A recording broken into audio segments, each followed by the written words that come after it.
আজকে আপনাদের এখানে আমি কথা তুলে ধরতে চাই পরশুদিনকার ঘটনাকে কেন্দ্র। সেদিন দিনাটায় কী কী ঘটেছে আপনাদের প্রায় সবটাই জানা আছে। পরবর্তীকালে আমরা দেখলাম যে আমাকে 1 নম্বর আসামি করে অমিত সরকারের স্ত্রী মুনমুন সরকার একটা এফআইআর করেছেন থানা 22 জনের নাম, সম্ভবত 22 জন। 1 নম্বর আসামি আমার। যদিও কোর্টে বলা আছে 1 থেকে 4 নম্বর আসামিদের প্ররোচনায় বাকিরা আমার স্বামীকে হত্যা করে দড়িতে ঝুলিয়ে দেয়। তার মানে ওনার কথা অনুযায়ী যে 22 জনই ওখানে ছিলেন, বা অমিত সরকারকে যে কোনো জায়গার থেকে 22 জন ধরে নিয়ে গেছেন, বাট কিছু লোক ধরে নিয়ে গেছেন, বাকিরা ওখানে উপস্থিত ছিলেন। এবার পরবর্তীকালে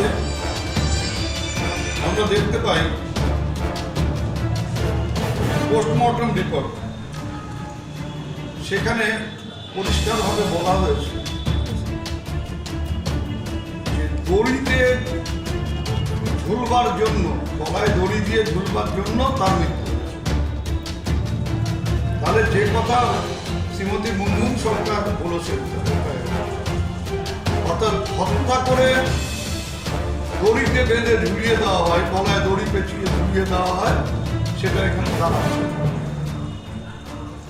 তারপরেও দেখলাম পুলিশ একটা 302-এর মামলা রুজু করেছে এই 22 জনের। কি তদন্ত হচ্ছে, কার কথা এগুলো হচ্ছে? তাহলে আমরা পুলিশের কাছে দাবি করছি আপনাদের মাধ্যমে জানিয়ে দেওয়া হোক, জনগণ জানতে পারুক যে পোস্টমর্টম রিপোর্টে ওর মৃত অমিত সরকারের পকেটে একটা চিরকুট পাওয়া যায়, মৃত্যুকালীন জবান।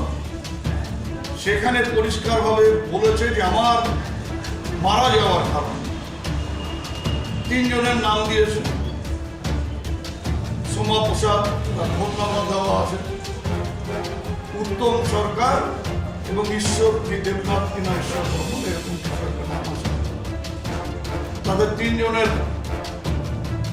ফোন নম্বর দিয়ে দেওয়া হয়েছে। এরা যে মিথ্যে অপবাদ আমার মাথায় দিয়েছে, বিশেষ করে শেষে লিখেছে যে, হয়তো আপনারা দেখেছেন সেটা, ওটা সোশ্যাল মিডিয়ায় ভাইরাল হয়েছে, এবং সেখানে পরিষ্কারভাবে বলেছে যে সোমার বিচার চাই। তাহলে এখন পর্যন্ত তাহলে পুলিশকে বলতে হবে যে এটা ওর হাতের লেখা না ওর হাতের লেখা। তাহলে এটা আগে ঠিক হোক যে ওর হাতের লেখা না ওর হাতের লেখা নয় সেটা।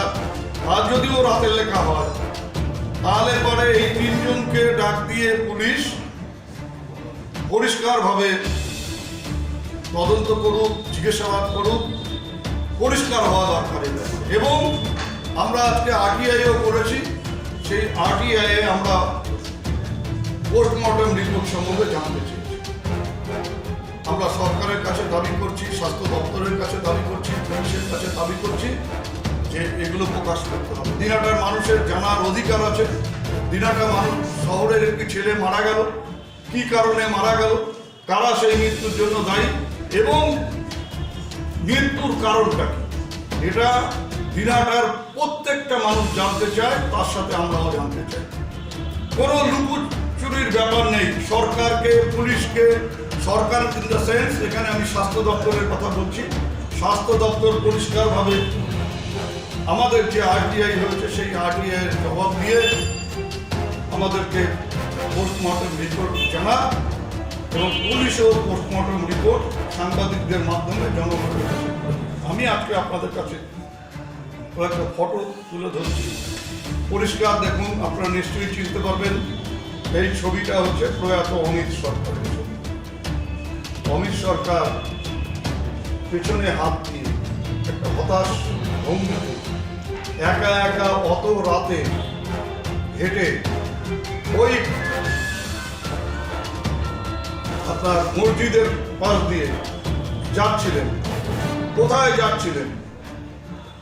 তাহলে সেই স্পটে যাচ্ছিলেন, এবং যে ক্লেমটা করা হচ্ছে যে 22 জন মিলে 4 জনের প্ররোচনায় বাকি 18 জন হত্যা করেছে, তাহলে তার সাথে কেউ নেই, তিনি একা যাচ্ছিলেন।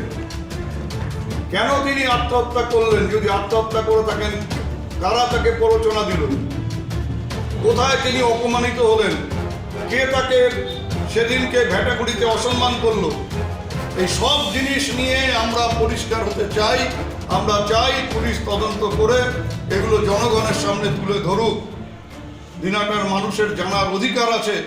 একটা মৃত্যুকে কেন্দ্র করে সারা শহরে যে তাণ্ডব লীলা চলল, তারপরে দিনাটার মানুষের এটা অধিকার বর্তায় যে তারা জানতে চান যে কেন এই মৃত্যুর কারণ কি।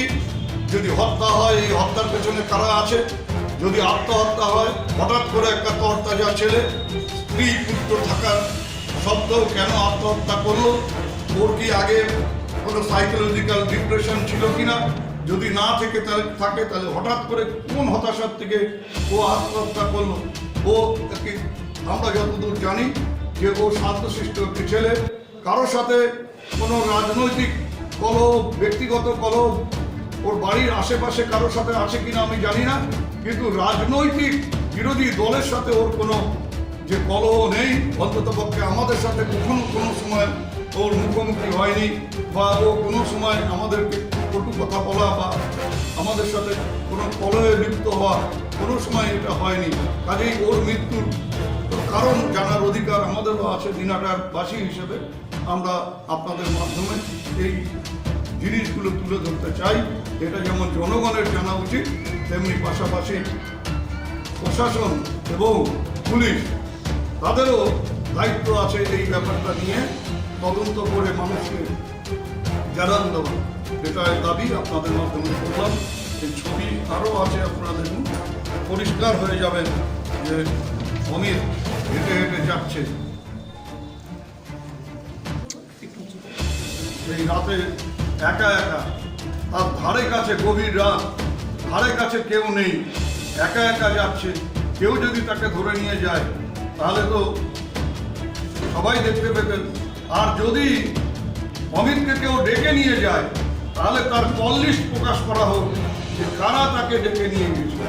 কয়েকটি নাম আমাদের সামনে উঠে এসছে: সোমা প্রসাদ, ঈশ্বর বর্মন, ঈশ্বর দেবনাথ, উত্তম সরকার, এবং ওর অমিতের ছেলে পুলিশকে স্টেটমেন্ট দেওয়ার সময় যে চন্দন কাকার কথা বারবার বলছিল, সেই চন্দন কাকাকে, সেই চন্দন কাকা কোথায় নিয়ে গিয়েছিল তাকে, এবং যেখানে নিয়ে গিয়েছিল সেখানে সেই বাড়িতে যদি কোনো সিসিটিভি ফুটেজ থাকে তাহলে সেই সিসিটিভি ফুটেজও পুলিশের সংগ্রহ করে কি হয়েছিল সেখানে, সেখানকার ওই ঘণ্টাখানেকের ঘটনা, সেটাও কিন্তু পুলিশের তদন্ত করা হচ্ছে।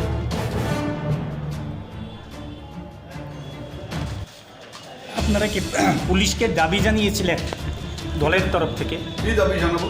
এটা তো তদন্ত পুলিশ, আমরা তো বলেছি যে সিআইডি তদন্ত হোক। যদি বিজেপি অন্য কোনো সংস্থাকে দিয়ে তদন্ত করতে চায় তাতেও আমাদের কোনো আপত্তি নেই, এবং আমাদের যদি সহযোগিতা চাওয়া হয় আমরা পূর্ণ সহযোগিতা করব। এই যে ছবিগুলো আপনারা দেখুন, যে একটা ছেলে গভীর রাতে কোথায় হেঁটে যাচ্ছে, কেন যাচ্ছে, বাড়ির থেকে বেরিয়ে গেল, একা একা বেরিয়ে গেল। ওর স্ত্রীকে দিয়ে যে এফআইআরটা করানো হয়েছে, আমার মনে হয় ও স্ত্রী সজ্ঞানে সেই এফআইআরটা করেনি। যদি এফআইআরটা সজ্ঞানেও করে থাকে তাহলে ওকে ভুল বোঝানো হয়েছে। এই যে ডাইভার্ট করে দেওয়া, ওর মৃত্যুর কারণটার থেকে মানুষের দৃষ্টি যাতে অন্যদিকে ঘুরে যায়, প্রকৃত অপরাধীরা যাতে এই ফাঁকে গলে বেরিয়ে যেতে পারে, তার জন্য আমাদেরকে জড়িয়ে দিয়ে এখানে এই চক্রান্তটা চলছে, যাতে প্রকৃত দোষীদের দিকে আঙুল উঠতে না পারে। আমরা চাই দুধ কা দুধ, পানি কা পানি হোক। দিনাটার মানুষ সহ সারা রাজ্যের মানুষের কাছে প্রকৃত সত্যটা উদ্ঘাটিত হোক। পুলিশ তাহলে সঠিকভাবে তদন্ত করছেন না? এখন পর্যন্ত তার নমুনা আমরা পাইনি, কারণ যে কথাটা মুনমুন সরকার বলেছেন তার সাথে পোস্টমর্টম রিপোর্ট মিলছে না, কিন্তু ওর পকেটে যে চিরকুটটা আছে তাতে যে নাম আছে, ওর ছেলে যে চন্দন কাকার কথা বলেছে সেই চন্দন কাকাকে ডেকে নিয়ে এসে জিজ্ঞাসাবাদ করা হচ্ছে না যে তাকে চন্দন কাকা কোথায় নিয়ে গিয়েছিল। সে তো পরিষ্কার বাচ্চা ছেলে বলছে যে চন্দন কাকাকে আমি চিনি, চন্দন কাকার নাম আমি জানি, তাহলে তাকে কোথায় ভ্যাটাগড়িতে নিয়ে যাওয়া হলো, কোথায় নিয়ে যাওয়া হলো, সেগুলো ব্যাপারে আমাদের পরিষ্কার করতে হবে।